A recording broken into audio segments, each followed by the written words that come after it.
Good morning and welcome to Behind the Screen. Hello to everyone in the chat. Professor Grom, Mr. Bob, John Praetorian. Good to see all of you. Behind the Screen is a show where we just sit back, we chat about games, game design, game theory. Today we're wrapping up we're at the penultimate episode of our look at fantasy genres and how to replicate them at our table. We've gone through epic fantasy, think Tolkien, high fantasy, think Forgotten Realms, sword and sorcery like Conan, and grimdark like Joe Abercrombie's First Law or Baker's Second Apocalypse. And today we're looking at Crossworlds or Portal Fantasy. And today we're looking at the mechanics of how do we get this bifurcation of our games. The real world, our world, and the fantastical world. And I've come up with four pieces of advice on how to mechanically replicate this. Because again, I think aside from Torg, which was brought up. Thanks, Padre, for that. Padre, good to see you here as well. It can be very interesting and a very difficult thing to accomplish at the table. Now, the first way to do this, and I think for me is the least satisfying, is sort of the narrative versus simulationist way to do this, where you would take everything that happens in the real world, have people come up with characters, and keep it very high narrative. No rules, no die rolls. Use the real world as sort of the interludes between the games of fantasy. And why I don't think that's very satisfying is because there's no real mechanics there. You're just playing, Pathfinder or Jackals or Forbidden Lands or Deadlands, but just pulling people in and out. And I think for there to be something interesting there has to be some sort of mechanical change. Because I'm very much of the opinion that mechanics and setting have to be tied together. If you've listened to our Grand Campaign, you know that we, at the Grand Campaign, view the system as the truth of the world. The system tells you what's important, the system tells you why it's important, and the system rewards you. So we need to kind of move forward with that. All right. So, Padre, I see that you're saying Old Torg is more this than Torg Eternity. And from what I know of Otorg, which is not a lot, I did find Gabe, who plays Zorba Aladdin in our Torg Eternity game, got me a copy of the original Torg box. So I'll do some research into that, and maybe we'll do a sidebar on Torg here, original Torg in the future. Mark, good to see you, sir. So let's talk two additional ways to do this. So the first is what I call rule shift. So truth shifts. And in this game, kind of going back to what Bob did in our game, what I would suggest is to use something like the World of Darkness to set up your mortals game, your people in this world. It can be World of Darkness, it can be any sort of modern day game. And the idea here is that you want, in all of these, you want some sort of mystery or some sort of problem that cannot be solved in our world. And it leads the players to the door that takes them somewhere else. And so I would use, and again, mainly because I saw Bob use this, use World of Darkness Mortals, or I mean, you could use GURPS, you could use Call of Cthulhu, you could use Unknown Armies, anything that had like a modern flavor to it. And then when they step through the world, or the door, the portal, the summons. There was another one by Mark Antony, I think was his name. He did a series of Portal Fantasy that I read the first two books of, but I never finished the trilogy, and I'm not sure why. I'll have to look those up and put them in the show notes. So yes, Rook, I would agree. World of Darkness Mortals is probably my second favorite of the new World of Darkness game lines. The first being the new Changeling. Changeling The Lost is in every way, in my opinion, superior to Changeling the Dreaming. So then what you do is when they step through this portal, when they answer the call, when they cross the threshold, you give them new character sheets. Maybe you pick up on the things that they're talking about. Maybe you give them some things to lean into. The jock becomes the fighter. Something like that. Find some way to relate this with the idea that at the end of every adventure, you're going to give them the resolution to their problem in the real world, to the next step of their mystery. It would be really cool to run 2 concurrent games, essentially, where the Mortals game progresses to a certain point and they can't get past it. So they have to deal with, they go over to the other world looking to deal with this. I can't believe I forgot The Magicians. The Magicians has another very Portal feel. Not the TV show, the books, The Magicians, by Lev Grossman, is a very great Portal fantasy. And yes, like Jumanji, John. The quintessential example for this for me is the Silver Chair, where Eustace and Polly are being threatened not just by bullies, but by the whole system of the school that they're at. And at the end of it, Aslan and Prince, starts with an R, curses, come back and help them sort of dismantle this thing. So that's one way to do it. Another way to do it, if you're like JM, my group just likes Savage Worlds, and that's all we want to play. Don't worry, I've thought about this for you. Savage Worlds, Hero, GURPS, generic systems work well for this as well, because you can create a set of pre-made templates that just apply on top of that world. If you like the Dark Tower, it'd be a lot of fun to run a Deadlands game where they find a portal in a cave that takes them into another world and overlays a fantasy template on them or a science fiction template on them. You could also just jump between Last Parsec, Hell on Earth, and Deadlands Core. So, Rillian, yes, that's what it is. Thank you, Professor. You get another no prize. When you get 100 no prizes, they all add up to nothing. But you've earned my undying respect for pulling that out. I appreciate that. So that's another way to do it. And again, you can run this in multiple different ways, but it's kind of a cool way to run 2 concurrent campaigns, jumping back and forth. When you're using the same rule system, I think you can do something even more integral by connecting the 2 stories. That this goes back to the Circle, I'd like to say quartet now, but now we're talking, I think he just started a new series, Bob, that ties back, like all of Decker's books tie back to the Circle series in some way. It is very much his Dark Tower kind of thing, where there are actually 2 integrated stories that are going on, and only by hopping back and forth between the worlds can the players uncover the whole mystery and solve both adventures. That would be really cool to pull off, and I honestly don't know if I could pull that off. I'm not saying that you shouldn't try, I'm just saying that I don't know if I have the brain resources to pull off a woven narrative like that. Oh man, Professor, that would be very cool. I really like the Chronicles of Amber. I really bounced hard off the Chronicles of Amber role-playing game, even though I love, was it Eric Wujek who did that? It was one of the guys from Palladium did that, and the diceless system was not what college JM wanted. He likes running his RPGs. Yes, Zelazny did the novels, but they did a port to it for role-playing games. So,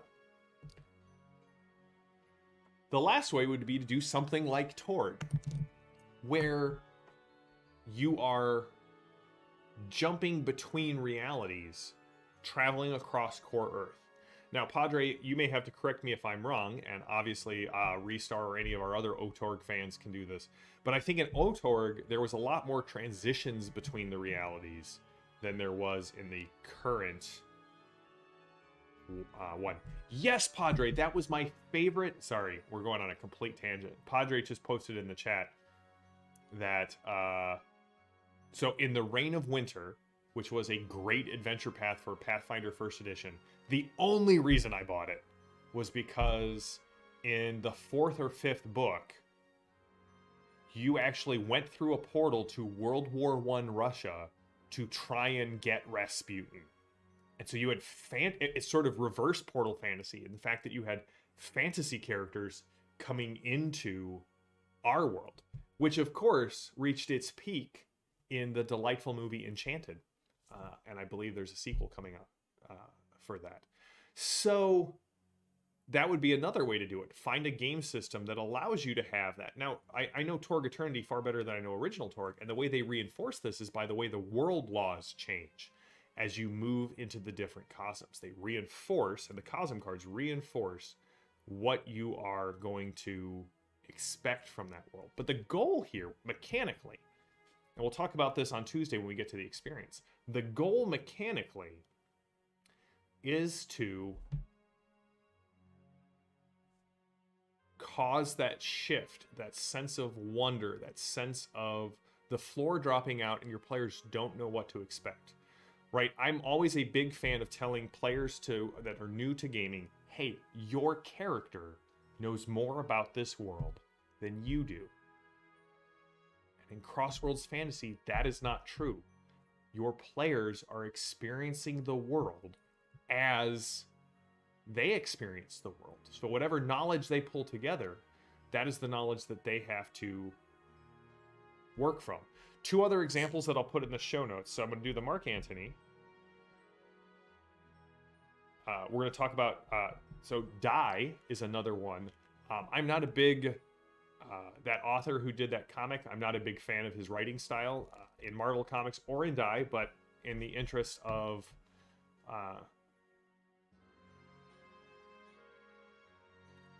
intellectual honesty, I will put that out there. He's actually got a role-playing game that's coming out about this, about a group of kids who play a game of Dungeons and Dragons, get sucked into the Dungeons and Dragons world, come back years later, and now have to go back to rescue their friend, who may be the bad guy. If you enjoy... It's KG. You enjoy his writing. He did some stuff on Marvel and X-Men. Again, none of my favorite arcs, but I know a lot of people who like them. Becca actually recommended the comic to me. So that's another one. And then The Wizard Knight by Gene Wolfe, Gabe recommended, which is actually a Stranger series about, a Stranger book about I think like a 12-year-old boy who gets body swapped with someone from another world. So he's walking around as the champion of this world. And unfortunately, that champion is now in his 12-year-old body in our world. So that's kind of an interesting twist on that. So let's see here. Oh man, Padre, I'm with you. If they would do Reign of Winter in Pathfinder Savage Worlds, I would be thrilled. They did do the Curse of the Crimson Throne, which will be coming out, I think, next year, which I'm excited about. Disenchanted is going directly to D+. It's weird though now. You can't, like, in the age of streaming, complete side note, it's kind of weird to be like, oh, well, it's going straight to streaming. Yeah, but that could be really good. They just announced the next Knives Out story is going to be on Netflix at the end of the year, and I'm really excited about it. I loved Knives Out. I thought it was a great homage to Columbo and Poirot by Agatha Christie. So I'm kind of hoping that Rian Johnson puts his Star Wars aspirations aside and builds this series of cinematic stories that the only connection is Daniel Craig's detective as he kind of moves through mysteries. I would love that. Ooh, Professor, that sounds amazing. You sent Savage World Amberites into the day after Ragnarok. If you're not familiar with the Chronicles of Amber, I know we've mentioned it a couple of times. It is a very trippy series. That Amber is the only real reality, and the princes and lords of Amber can search through the echoes, or the shadows as they call them, these other realities. And the further you get from Amber, the more discontinuities you have from Amber. But you can find any world if you're willing to look long enough for it. John Wick and Play Dirty really screwed with his players when they played Amber, because he played bad guy Corum. Corum is the hero of the story in the books, but he ran the game as if Corum had found a near perfect copy of himself, and all of the bad things that happened to him, all of the reforms and the changes, happened to this shadow of him. And he, the real one, is behind the scenes manipulating everything so that his guy comes on top, and then he can just step back in and rule Amber with an iron fist. John Wick's Play Dirty is my favorite piece of role-playing game mastering advice. Okay, so Padre, that is correct. Thank you for clarifying that for me. Knives Out is a fantastic movie. I know they're doing Knives Out 2, but Grom, they're doing this sort of, I guess it's called a Knives Out story. Check it out. The trailer just dropped today on YouTube.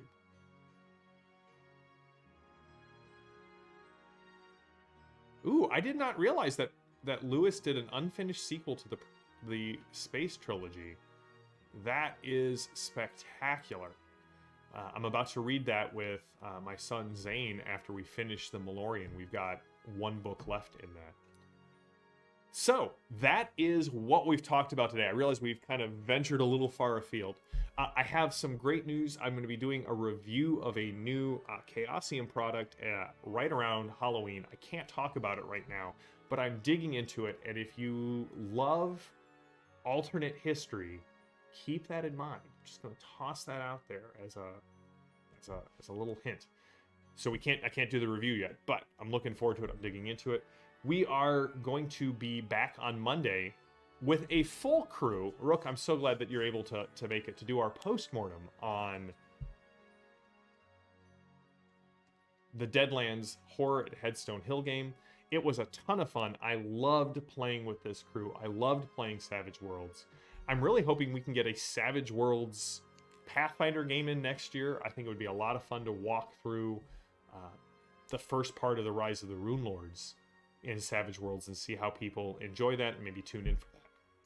So, I hope you all are doing well. I hope you have a wonderful rest of your week and weekend, and we will be back on Monday with our postmortem, on Tuesday with part 4 of the Diamond Armament. If you didn't look at that, the group had a glory from Zorba being so damn handsome that this group only glories on the weirdest things.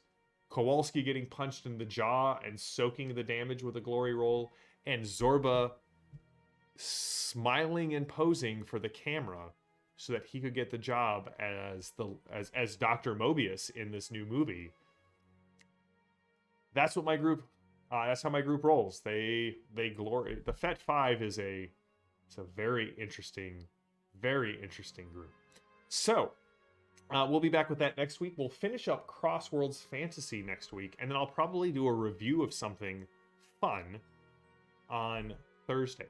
So, until next time, stay safe, stay healthy, stay gaming. It is good to see all of you. Thank you, Padre. It was, again, the weirdest glory that I have seen in my Torg games. We will see you all later and next week. By the way, happy 60th episode. It's sort of bizarre to me that we have already reached 60 episodes in Behind the Screen. I think I need to do something cool for episode 100 and maybe do like a giveaway or a prize or something. Maybe we'll get Bob to design a special emoji to use on Twitch and Discord for the 100th episode of Behind the Screen. I will talk with him about that. That'd be kind of a cool gift to everybody who keeps showing up. So until next time, stay safe, stay healthy, stay gaming. I am JM. This has been Behind the Screen. I will see you all on Tuesday.